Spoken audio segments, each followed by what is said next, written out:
Bom, pessoal, a gente vai continuar nossa aula de hoje, né? E hoje a gente vai falar de processos entrópicos para gás ideal, né? E vai ver também algumas relações de entropia. Então, esses processos entrópicos aqui, é importante falar que ele só vale quando a gente tem um gás ideal. Por quê? Porque as equações que a gente vai desenvolver agora para gás ideal, ela parte daquela equação, né? Que a gente viu que é a variação de entropia para um gás ideal. Então, por isso que a gente fala que ela só vale necessariamente para gás ideal. E aí a gente tem alguns conceitos básicos de definição que é o R, gente, que é a constante geral dos gases, além da gente ter visto que o R, que é a constante geral, né, que vale 8,314 dividido pela massa molecular, né, aí eu acho o R específico de cada elemento. Esse R específico de cada elemento, ele também pode ser dado como Cp menos Cv. Se vocês pegarem na tabela para um gás ideal e fizer essa diferença, vocês também vão encontrar o R. E a gente tem outro parâmetro também que é muito importante, que vai aparecer agora, que é o K. Quem que é o K? O K é a razão entre Cp e Cv. E ele também é tabelado. Então, vou mostrar para vocês aqui, ó.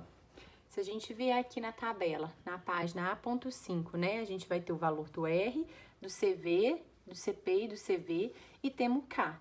Então, se você pegar esses dois e fizer a razão, você vai ter esse K aqui para todos os gases ideais que a gente for trabalhar nessa tabela, correto? E aí, o seguinte, a gente vai desenvolver novas relações que vão ser extremamente importantes para a gente descobrir, às vezes, alguma outra propriedade que está faltando quando a gente tem um gás ideal.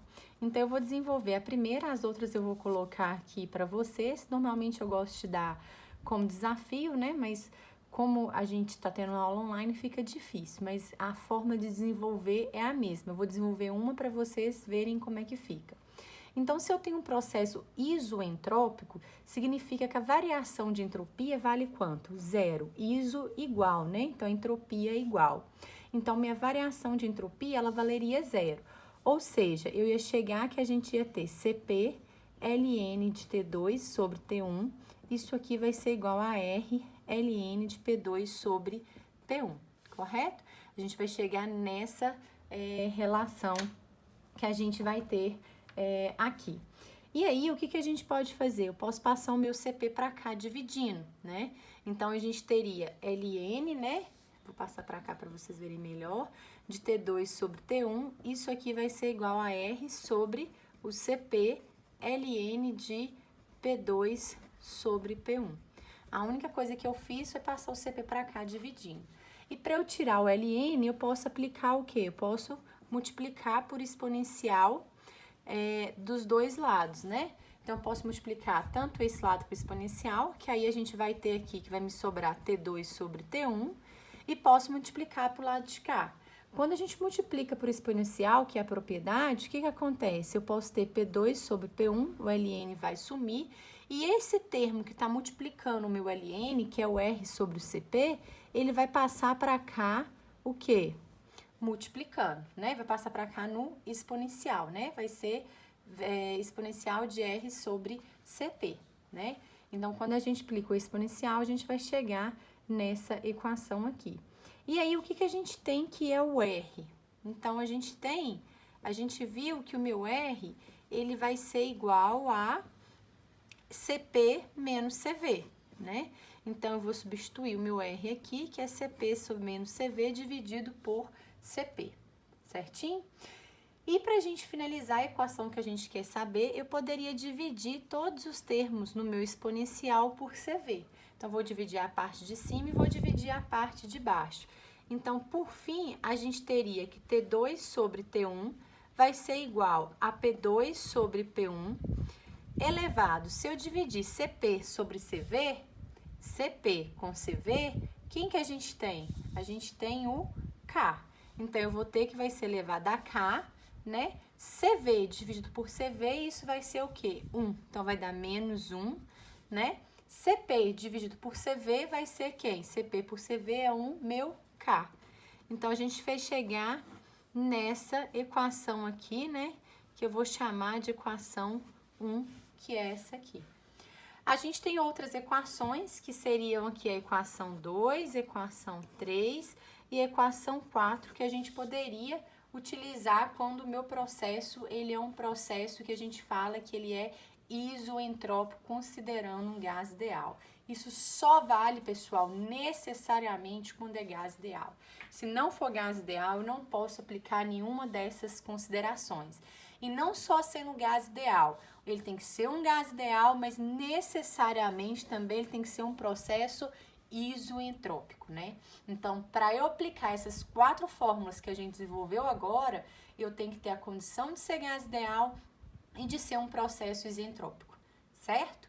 E aí, o seguinte, essa equação daqui, quem quiser desenvolver, né, tentar fazer aí o desafio que eu daria em sala de aula, ela vem daquela outra equação. Vocês lembram aquela outra equação que a gente viu na última aula, que era ΔS, CV é igual a LN de T2 sobre T1, aí aqui era mais RLN de V2 sobre V1? Em vez de ser a pressão aqui, era o volume específico. Então, quando você corta e coloca igual a zero, você vai chegar exatamente nessa relação. A relação 3 é quando a gente isola, né, 1 e 2, a gente chega na 3. A gente substitui aqui, né, faz a mudança matemática, a gente chega na 3. E a 4, ela também é bem simplesinha, quando a gente parte de um processo politrópico, a gente chega na equação 4. Então, a gente teria aí essas 3 equações, eu desenvolvi a primeira e as outras 4 coloquei prontas para vocês, correto? E uma observação muito importante, né, que a gente pode fazer é a seguinte: todas as relações que eu utilizei aqui em cima, né, todas essas relações que a gente utilizou, o calor específico ele é constante, ou seja, observe que aqui eu não usei a entropia padrão, né? Eu coloquei o calor específico constante. Então, todas as relações são baseadas em calor específico constante, que me dá uma boa aproximação, como a gente viu nos resultados. Agora, a gente vai desenvolver outras equações para processos politrópicos, né? Que é um processo reversível para gás ideal. Então, a gente viu que um processo politrópico, ele se baseia em PV elevado a N, né? A gente viu isso na revisão. P1 elevado a N, então, igual a P2 V2 elevado a N. Então, se eu tenho que P1 V1 elevado a N é igual a P2 V2 elevado a N. Então, eu posso isolar, eu vou ter V1 elevado a N dividido por V2 elevado a N. Eu vou ter P2 sobre P1, né? Então, resumindo, isso aqui eu vou ter P2 sobre P1, né? Isso aqui vai ser igual a V1 sobre V2 elevado a N. Poderia escrever dessa fórmula aí, né? Essa aqui seria a primeira equação quando a gente trabalha para gás ideal para um processo politrópico, né? Que a gente vai desenvolver. Eu vou desenvolver mais outras com vocês, né? Porque aquela lá foi bem basiquinha, bem simplesinha. Então, coloquei outra aqui para a gente poder desenvolver, que é essa equação para gás, que é uma segunda equação para gás ideal. Então, a gente parte lá do conceito, né, da fórmula de lei dos gases ideais, que é PV igual a MRT. E se eu tenho que M1 é igual a M2, a gente poderia isolar, então eu teria que M1, isolando isso aqui, né, seria P1, V1 sobre RT1, né? E eu teria que M2 seria, então, P2, V2, RT2. Se a massa é igual, né, meu sistema é fechado, eu posso igualar esse termo com esse termo de cá. Então, a gente teria que seria P1, V1 sobre R, T1, né? Isso aqui vai ser igual a P2